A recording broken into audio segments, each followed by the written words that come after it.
Welcome to the Ag Innovation News Podcast, presented by the Agricultural Utilization Research Institute of Minnesota.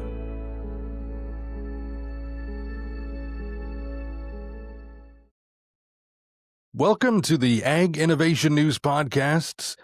Here, I'm Jamie Dickerman, your host, and we are glad to have you with us here today. And, we're going to talk about something pretty interesting that maybe you don't know a lot about, and that's the point. We're going to kind of teach you a little bit about it, and maybe you haven't heard about the Natural Gas Innovation Act and how it's established a path for natural gas utilities like CenterPoint, for example, to propose and receive approval from the Public Utilities Commission for innovation plans to deploy clean energy resources like renewable natural gas and hydrogen. So we're going to talk about that. We got Betsy Lang with us right now. And Betsy, thank you so much for taking some time to be with us here today on this podcast. It's good to have you with us representing CenterPoint. Well, thanks for having me today. I'm happy to be here. Well, and like I said, this is something that maybe a lot of people aren't 100% familiar with, and this is the point of these podcasts, is to kind of learn about it. So talk to me about a little bit of background here. First of all, the Natural Gas Innovation Act, if you can kind of dive into that right away. I sure can. So the Natural Gas Innovation Act is a bipartisan state law for Minnesota. It's a law that includes some frameworks for understanding cost effectiveness of innovative technologies, so technologies that can decarbonize the gas system. We also, we start with pilots. We look at kind of a smaller scale to get going and to test out these different technologies. And then we look to how we can use those for some future system planning for the future of energy. We like to demonstrate how renewable energy and emerging technologies can be effective in providing the safety and the reliability that our customers have come to know and appreciate in Minnesota. And then look for more cost-effective solutions in our cold climate state. So this involves integrating new Midwest-made energy. You mentioned RNG and hydrogen. Those are lower carbon fuels that will actually be produced in our state and blended into our distribution system. So this law, the Natural Gas Innovation Act, it supports new pathways for utilities that have traditionally just provided geologic natural gas. So I don't know if you're familiar at all with the natural gas utility landscape, but in Minnesota, we don't actually produce natural gas normally. So this is really an opportunity to get some new resources online that are locally produced and, transform the energy landscape in our kind of local way. What's really cool about NGIA is it allows for investments on a relatively small scale. So this keeps costs manageable for customers. And then we can expand on those in future innovation plans and then in future system plans. So Jamie, are you familiar at all with CenterPoint's first innovation plan or what that includes, or would you like me to tell you a little bit about that? I would love for you to get into that. Yeah, definitely. All right. Well, so developing a Natural Gas Innovation Act plan, we call it an innovation plan. It's a real collaborative process. So we're working with feedback from many different stakeholders throughout the regulatory process. So when I came into CenterPoint, it was really right before we filed our first plan in June of 2023. And the plan that we did file, it's the first plan by any utility in Minnesota and the first plan for CenterPoint. So it includes 17 different pilot projects that invest in lower carbon fuels and innovative technologies. And also there are some research and development efforts. So one of those that is really exciting I can mention is a partnership with AURI. And that partnership is on an RNG potential study. So looking at different areas of CenterPoint's Minnesota service territory, looking at different feedstocks that are available to make renewable natural gas, and then kind of different pathways for being able to create renewable fuels in our state. So that's one of our research and development projects. And then we also have projects for networked geothermal system. We've got green hydrogen, carbon capture, electrification, all sorts of different technologies that'll work together to decarbonize our system. So our first plan is expected to reduce carbon emissions by 1.1 million tons over the lifetime of the pilot projects. This is the energy use of about 150,000 Minnesota homes. And also with this plan, we'll be recycling organic waste from areas like farms and food processing operations. So basically in metro areas, but then also in rural areas to create lower carbon fuels and advance some emerging industries in the Midwest. Of course, affordability is really important to our customers and to CenterPoint. We're planning to add only about $1.50 per month to the average residential customer's bill to have access to all of these different technologies. It's not something that customers need to sign up for. It's available to all of our current customers in Minnesota. And then there are certain pilots that recruit more specific customers, but there are some, for example, the renewable fuel pilots are open to all of our Minnesota gas customers. So the Minnesota Public Utilities Commission approved our first plan in October of 2024. And so right now we are working on that plan and the implementation with our Natural Gas Innovation Act team. It's a 5-year pilot plan, and we're really excited about implementing those and reporting on those in our annual reporting process that'll take place each June. Well, and we talked about the renewable natural gas and being a huge an investment in this. And so talking about the RNG and why is this such a priority right now? So I guess I'll back up a little bit to talk about how we can decarbonize our gas system in Minnesota. So, when we look at the electric side, there are some things that come to mind, like using wind power, using solar power. The decarbonization of the gas system it can be a little bit more complicated. There are a lot more options out there, but a lot of different ways to use. Um, Renewable natural gas is a really powerful tool for decarbonizing the gas system. And the reason is because we actually use kind of three main approaches for decarbonizing uh, the gas side of the energy landscape. So really the first strategy is to keep the gas in the pipe that we provide gas to 900,000 customers in Minnesota, but the kind of the most obvious way to reduce emissions attributable to that natural gas is to keep it in the pipe. So we work with a mobile leak detection vehicle fleet. So it's basically it's a system that has a mechanical nose for sniffing out gas leaks. And so we have a really tight system in Minnesota. If you hear about sort of older systems out on the East Coast, they use cast iron piping, and they have a lot more problems with methane leaks than we do in Minnesota. We have a really tight system here. We've updated to modern materials, and we also have an innovative cross compression technology that we use so that we don't need to vent gas to the atmosphere when we're doing repairs or when we're doing modernization of the system.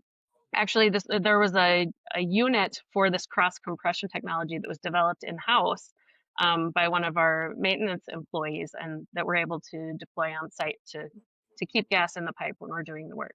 So that's our first, kind of the first technique for decarbonizing, keeping the gas in the pipe. And the second one is just reducing the gas use overall. Um, Talking about energy efficiency. So CenterPoint has a long history of energy efficiency.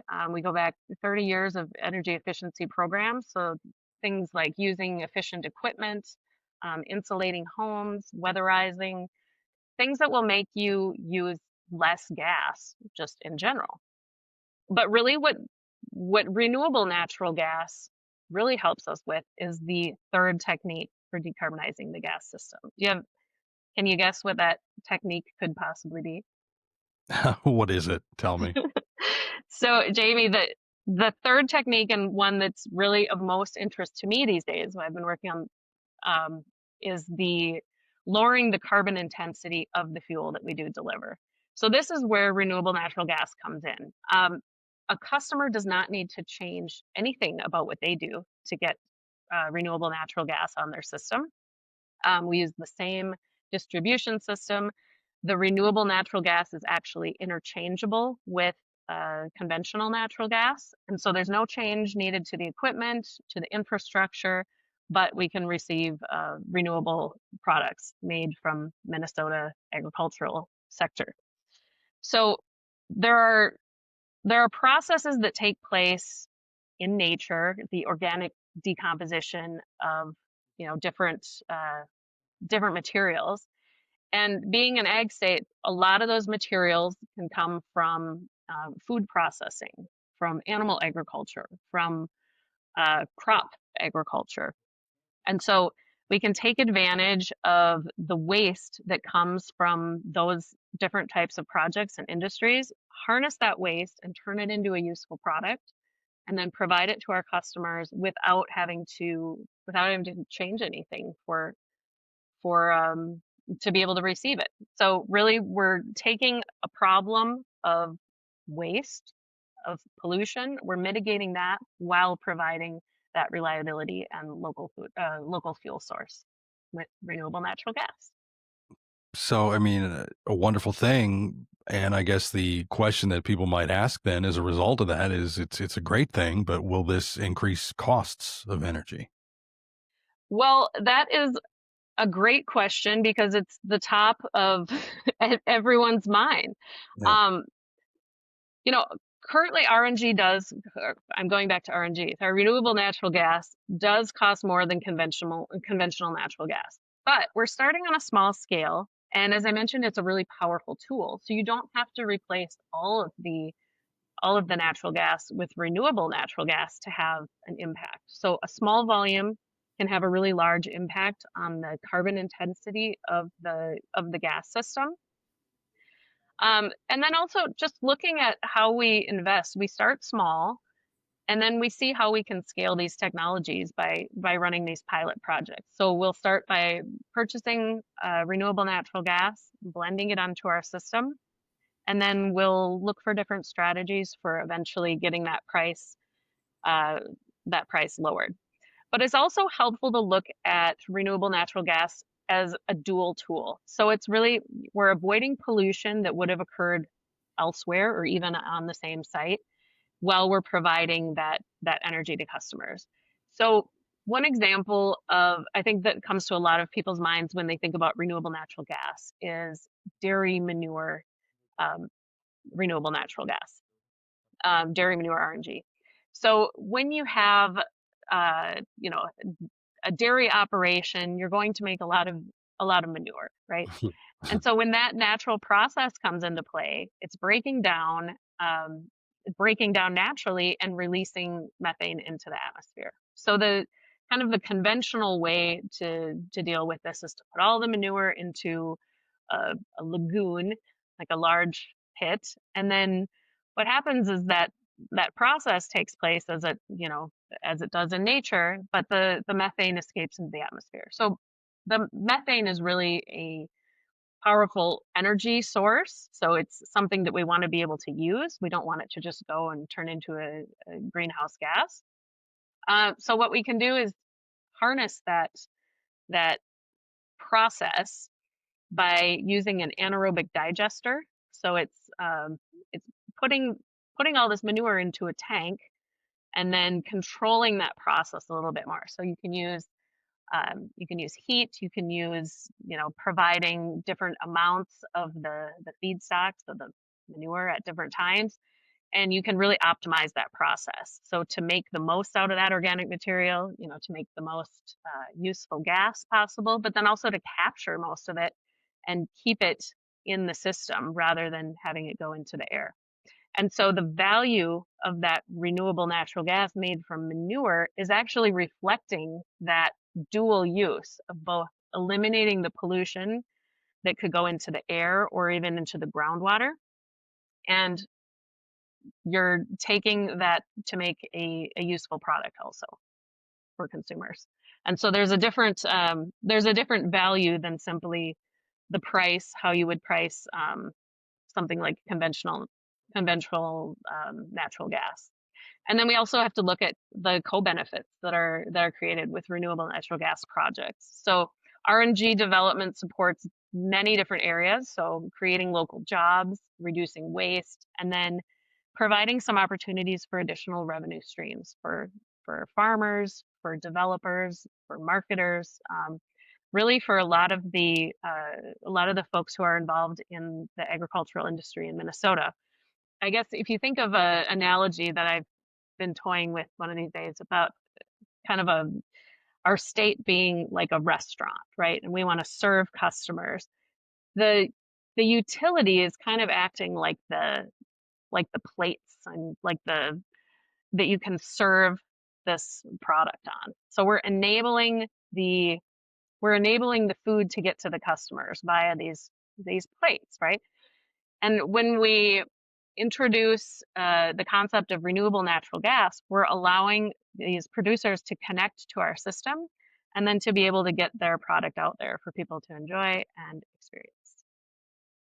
It's a very good answer. I like that analogy too. That's great. That's a great way of being able to picture kind of what you're talking about there. And I think you alluded a little bit to it when we were talking about the manure in the dairy. But talking about what this could mean for agriculture and specifically maybe if you want to talk maybe about a project or two that CenterPoint's working on right now that some of that focus on the ag sector in the rural areas, because I think that's of a lot of interest to people that watch and listen to this.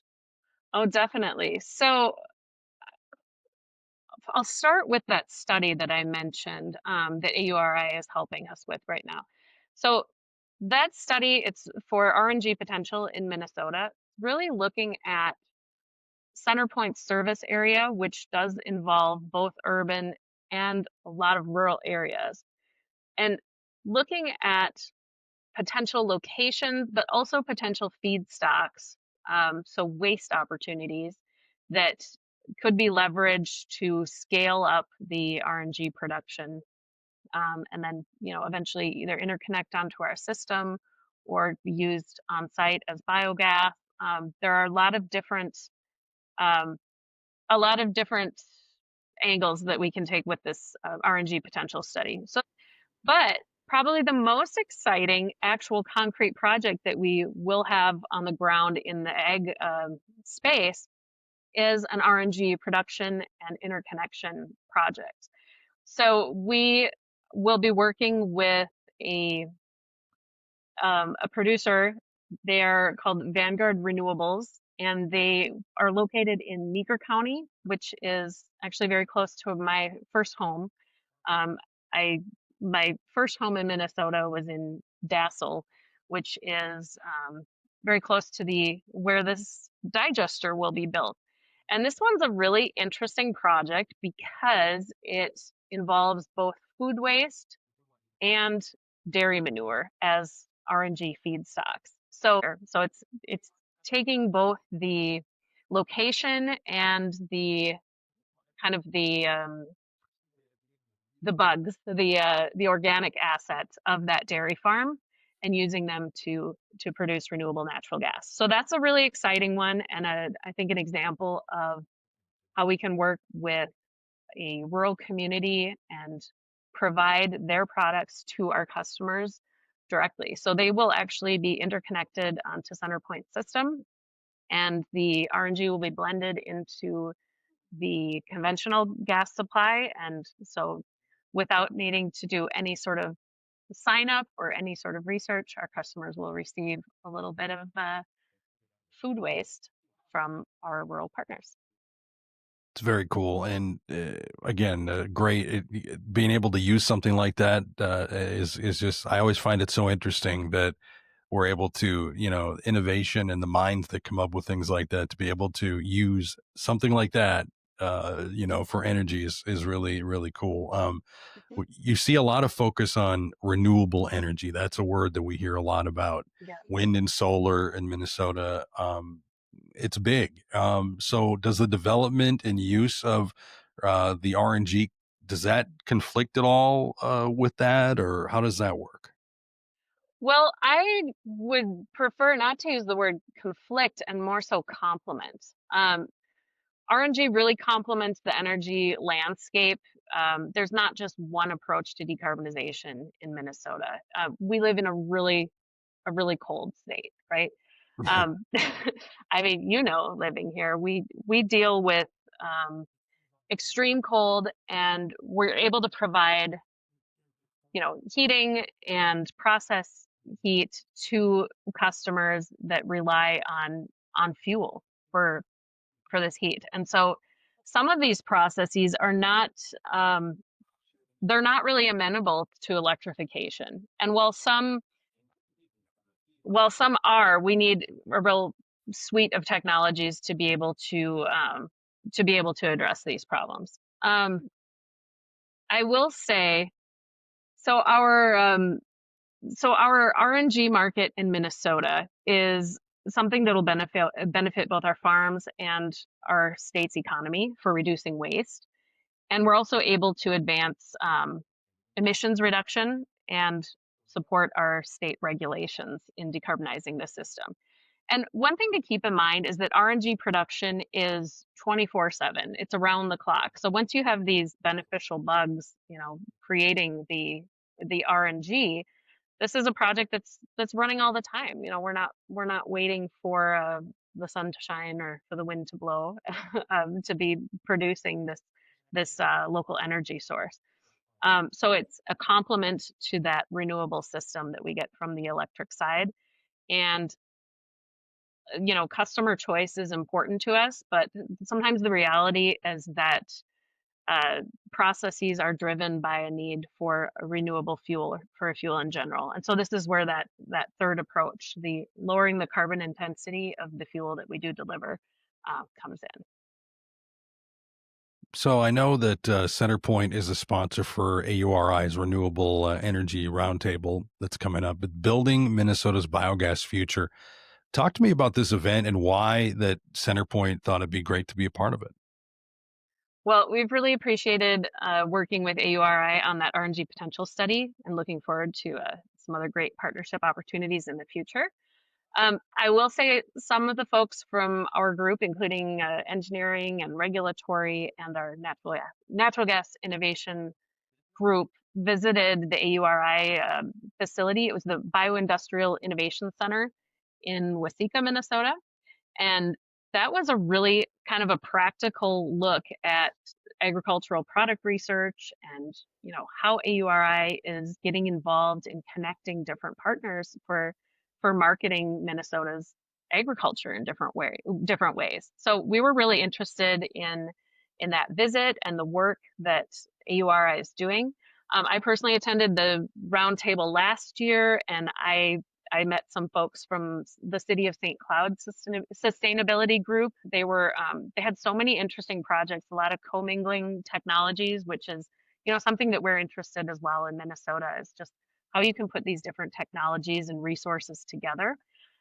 So that's one of our kind of our drivers. But I'll also say, just from a staffing point of view, we've got a lot of tie-ins with CenterPoint and with AURI. So um, actually, the director of my regulatory group, Emily, is participating in Minnesota's biogas roadmap, which is a work group that AURI has organized, and I think they'll be reporting out on soon. So lots of innovative work going on there.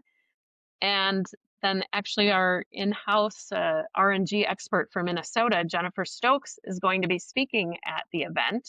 She'll be on the interactive panel called Where Technology and Market Meet. So that's pretty exciting. And there will also be a representative, Bill, from DemCon, who we've recently contracted with at CenterPoint for a food waste RNG project in the metro area. So we've got a few different tie-ins to this topic. We're really excited about the potential of biogas in the state and renewable natural gas, which is a form of biogas that is interchangeable with the natural gas we provide already to our customers. So a lot of interesting things for CenterPoint to see and for other folks to see. It's the place to be for biogas excitement and news in Minnesota. Absolutely. Betsy, thank you so much for taking some time to be on this and talk about this interesting stuff. And again, if you are interested, you can go to the events tab, AURI.org, the events tab there to register and get more information on the renewable energy roundtable going on again December 17th. You can find out all that information, AURI.org, to go there. Betsy, thanks so much for taking time and talking to us today. We really appreciate you. Well, thank you. It's been a pleasure. And anytime you want to talk about Minnesota or biogas or renewable natural gas, I'm your gal.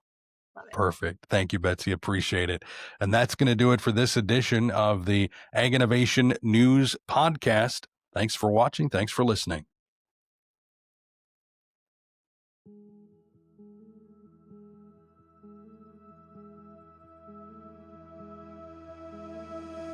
This has been the Ag Innovation News Podcast, presented by the Agricultural Utilization Research Institute of Minnesota.